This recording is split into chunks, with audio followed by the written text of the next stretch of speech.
This is the brand new Hyundai Ioniq 6, and in today's video we're going to find out if this is the new standard in electric saloons. I know the Ioniq 6 has a little bit of a controversial exterior design, but I actually like it. You know, this comes in a long line of vehicles that are a little bit quirky that I actually think look very good. I like the swooping lines. They've done that to make it as aerodynamic as possible. The rear end also with that double deck lid spoiler kind of reminds me a little bit of an old Porsche 911 to 930 Turbo.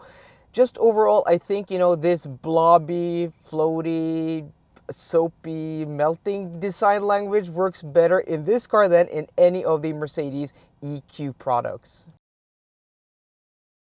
Inside the Ioniq 6, it is business as usual, and it carries over a lot of the switchgear, design elements, and design language from the Ioniq 5, and that is a good thing because I really do like the interior of the Ioniq 5. This all-black interior isn't to my taste because it's a little bit dark and docile. It does help with these, you know, speaker grills from Bose that break up the interior a little bit and give the, well, interior a little bit of brightness, but overall it's a little bit dark for my taste. But you can have this in a light colored interior, and in my opinion that looks much better. So you have the dual screen setup here on top. You also have physical buttons for the climate control and also audio controls. You have the gear selector here on the stock, and then you have a proper center console, unlike what you do in the Ioniq 5, where this section up here is just, you know, open where you can move your feet about. I really do like, you know, this center console, especially this being a saloon, you're sitting lower. It just gives you more of a cockpit feeling. You have the window switches here on the center console and not on the doors, which is fine. I like having it here, but it does take a little bit getting used to, because like the first days opening the window, my hand reached over here. You also have the same, you know, two-spoke steering wheel. I think the button layout and the clarity and the clickiness, just, you know, the overall design of this is a little bit different than the Ioniq 5, and I prefer it here. It is really good. What I don't like is the infotainment system. I'm not going to dive too deep into that here in this video. It's okay, it's nothing cutting edge, but here the Koreans are, well, lagging behind most of the competition. Other than that, quality is a little bit disappointing.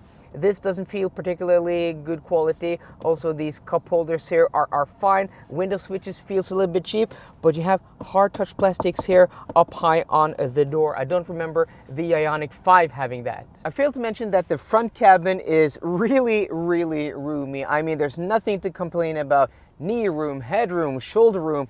It is very spacious in the front. And also the rear seat, because of the long wheelbase. Look at this leg room. I think this almost rivals like a Mercedes EQS saloon. This is impressive how much legroom you have. This wheelbase, 3 meters long, really accommodates the interior space. But what is not as impressive is headroom. So if I move my head back, my hair is touching, and I'm not even wearing my hair high today. So if you're very tall, I'm 5'10" or 178 centimeters. If you're 6 foot or above, I think you're going to struggle with headroom here. And also, you're sitting kind of on the floor, so there's not a lot of under thigh support, but you do have a lot of room for your legs here. But this seat also is set to my driving position, and I like to sit low. I'm not all the way down, but I don't have any room to put my feet, you know, under the front seat.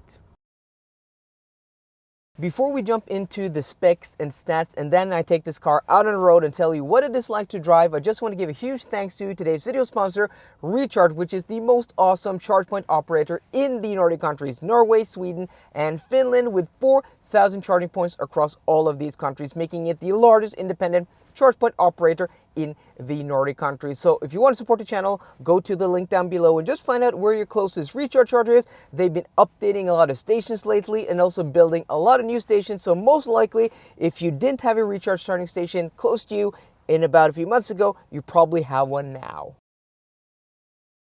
Okay, before we take this car on the road, let me hit you with some specs and stats. So the Ioniq 6 is quite a big car. It's 4.855 meters long. I'm going to throw up all the dimensions on the screen. The trunk, not the biggest, this being a saloon, is 401 liters, and the usable battery capacity of this car is 74 kilowatt hours, giving it a WLTP rated range on 18-inch wheels of 500 183 kilometers. It has a peak charging speed of around 240 kilowatts and should do 10 to 80% under optimal conditions in around 18 minutes. I have never managed to do that in any EGMP cars. I've done like at best around 21 minutes, which is still pretty good. This being the long range all-wheel drive, it has dual electric motors, 325 horsepower, and does 0 to 100 kilometers an hour in 5.1 seconds.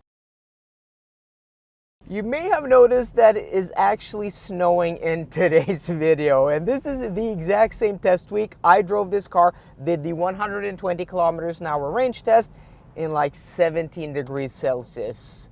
Yes, the same test week. So on Friday we had 20 degrees Celsius, it's now Tuesday, and it's 1 degree Celsius outside and snowing. So yeah, I don't know, it's the end of April, it shouldn't snow, but it is snowing, but okay. To how this car drives. So when I picked this up, I was expecting this to be a lot like the Ioniq 5. The Ioniq 5 is very soft and comfortable, not sporty at all. If you want a little bit more sportiness, go to the EV6. But when it comes to driving dynamics, the suspension tuning, just overall feel of this car, it is much closer to the EV6. It actually drives kind of like an EV6 in my opinion. It's as taut, as stiff, but still comfortable. This on 18-inch wheels absolutely helps, but maybe on 20-inch wheels, this is gonna be a little bit stiff over, you know, and harsh over like broken pavement and stuff like that. We'll see. I have a car with 20-inch wheels on loan a little bit later on in this spring or summer. But, you know, overall, I really like the driving experience. It's a nice car to drive. I'm a little bit confused. I've been driving the EQS also, you know, side by side with this car, and it has this, the wiper stalks on the left side. Here it's on the right side like every other car. So I really like driving this car. I do like that it's not as soft, not as boat-like as the Ioniq 5. It's more taut. It's not sporty. You know, the steering position, the seating position is okay. The seats are okay. Nothing to write home about. They work fine, not the worst. I mean, I've experienced worse than Hyundai Kia products, so this is like mid-tier. But the steering position or the seating position isn't the optimal, because now I'm set, you know, my feet are comfortable. I have a, you know, good space between the windshield and the roof and my head. I am set almost all the way down to the floor, but I still feel I'm sitting really high. And also, there's not enough reach in the steering wheel. I wish there was just like a 2 or 3 centimeters more.